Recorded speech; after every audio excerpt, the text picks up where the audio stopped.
This is MadMel217 back again with another LEGO build. This time, the ASTR0 MK2.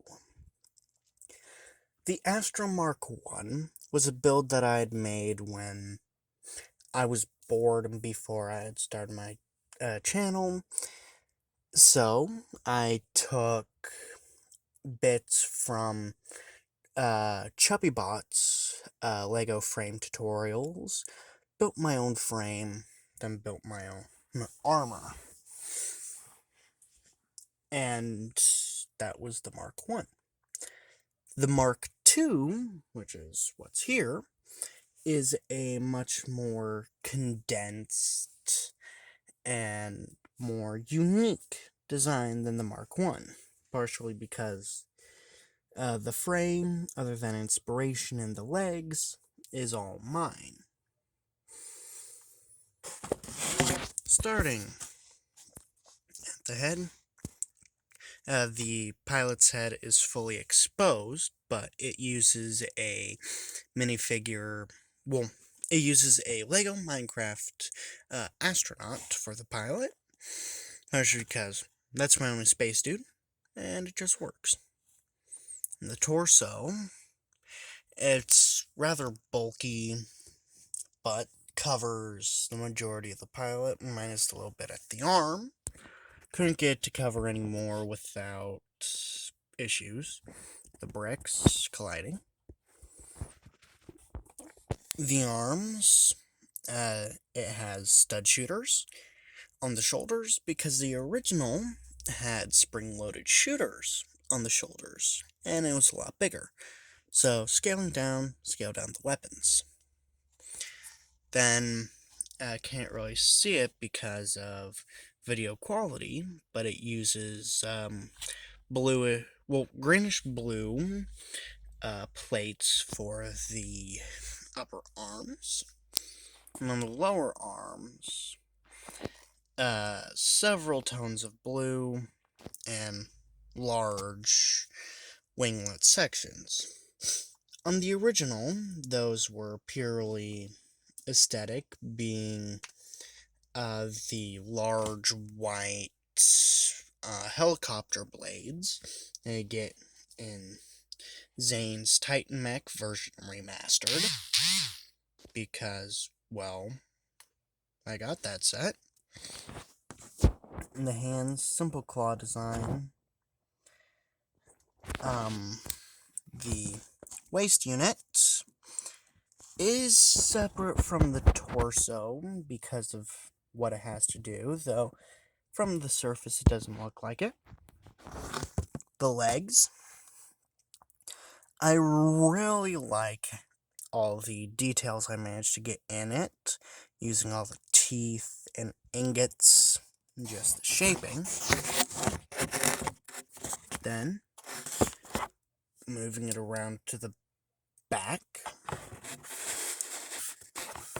is kind of hard to stand because of how the feet are constructed. Because, well, its heels are not very supportive engines. Also from Zane's Titan Mech version remastered, but I just can't be bothered to take those apart, because pain in the ass. And there's the legs. Well, the rear of the legs. Inspiration from one of ChubbyBot's joint tutorials, where it just shows you a whole bunch of joints. Then, you can see the joint used for the waist, so it can go fold backward when needed. The arms are fairly plated off at the rear, and using a handlebar, these bits can angle as rear thruster units.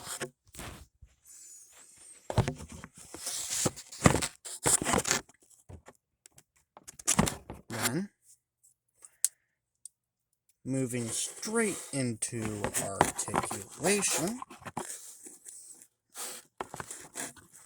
Head, is capable of rotating only a very small amount because blocky head, 2 stud space.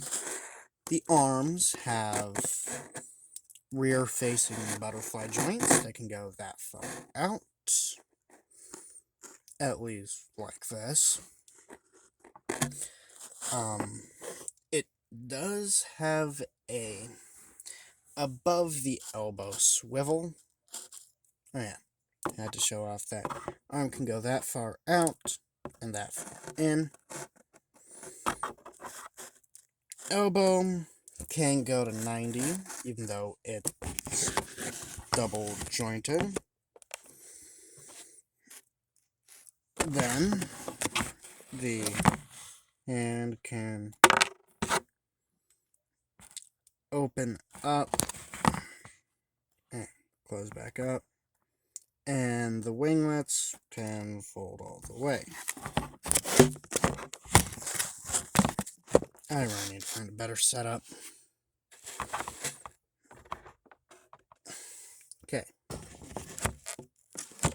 Then, waist.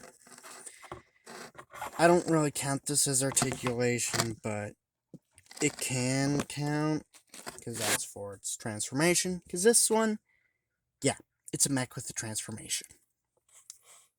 Then going down to the knees. I mean, not the knees, but the hips. They can rotate. Yeah, and the knee pops off. Can go out and can be aided further by hip assembly.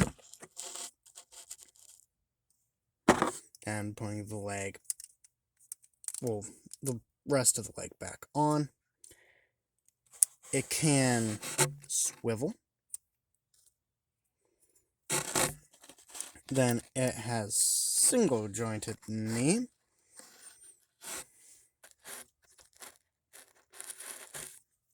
Then the feet can go that far forward at the ankle. That's the furthest back they can go. Just removing the leg to make it easier to show. They do have, they do have pivot. And the toes can go that far forward, that far back, and can collapse and go further out.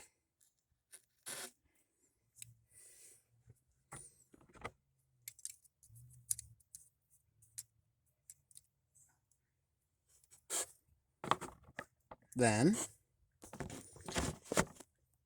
to access the pilot, you just pull out, and there he is. Pulling him out reveals the 2 antennae that I use as control sticks, and an actual seat that I managed to build into it. So, well, it's not just gray and hard looking. It's a bit soft. Then, getting him back in, you do have to raise these slopes up a little bit to lock it into place. Now comes the fun part. This mech suit is equipped with a transformation. So, first, you want to raise up the handlebars and just get them out of the way. With the handlebar with the rear thrusters, yeah. Then, you want to collapse the toes and fold them in. Then straighten out the ankles. Then, you want to rotate the knees and the thighs. Then, collapse the hips so the legs are flush.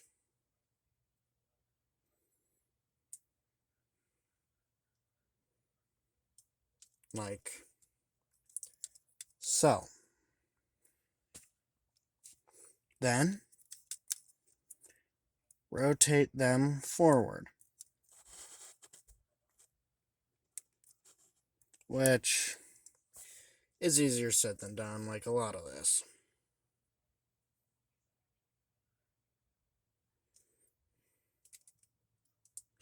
A lot of my builds end up being fragile because of what I'm doing to them and, well, old parts.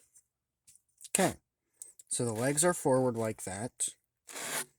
Then you swivel the hips out. Yeah, you fold the hips out all the way. Yeah. It's been a while since I've done this.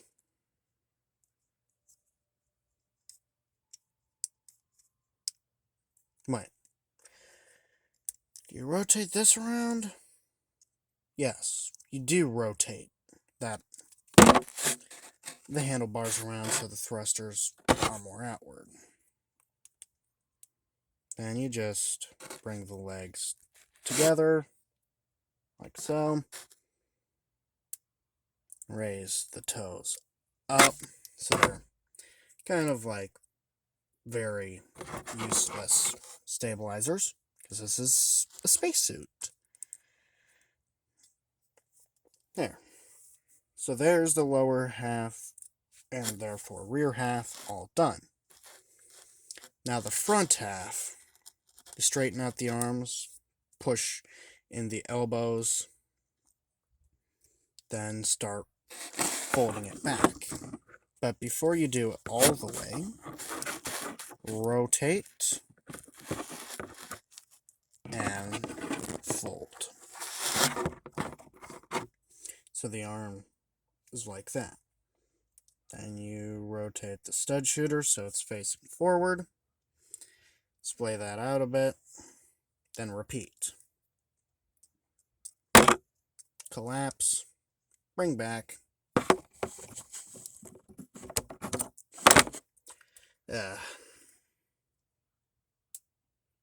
Bend elbow. Put everything back together if it falls apart.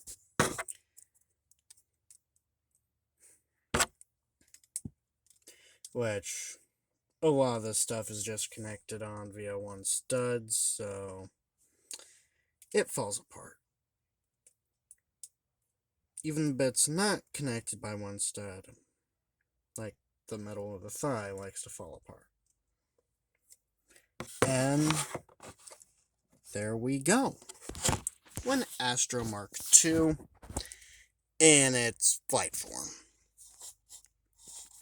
Yes, it is just basically a robot laying down, but when in space, when it's actually for a function, it doesn't need to be fancy. It can just be basic like this. It can even still use its manipulators. And this is how the pilot normally gets out. Because, well, low to the ground.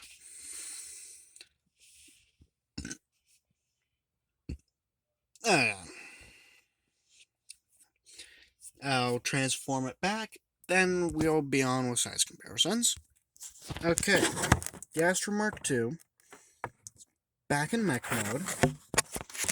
Now, for some comparisons. Bringing in real quick the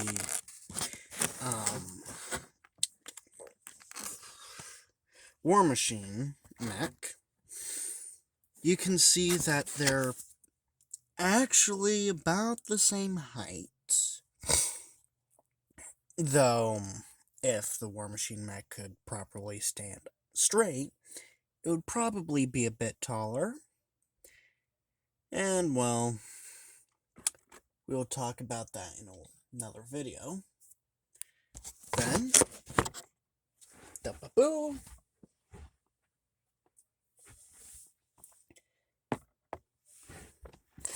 compared to a Gundam Universe figure, you can see that the Astray is much bigger.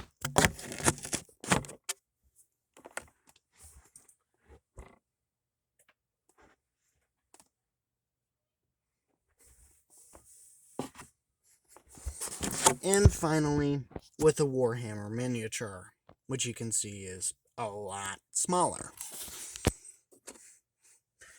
Okay, so this has been MadMel217, signing off.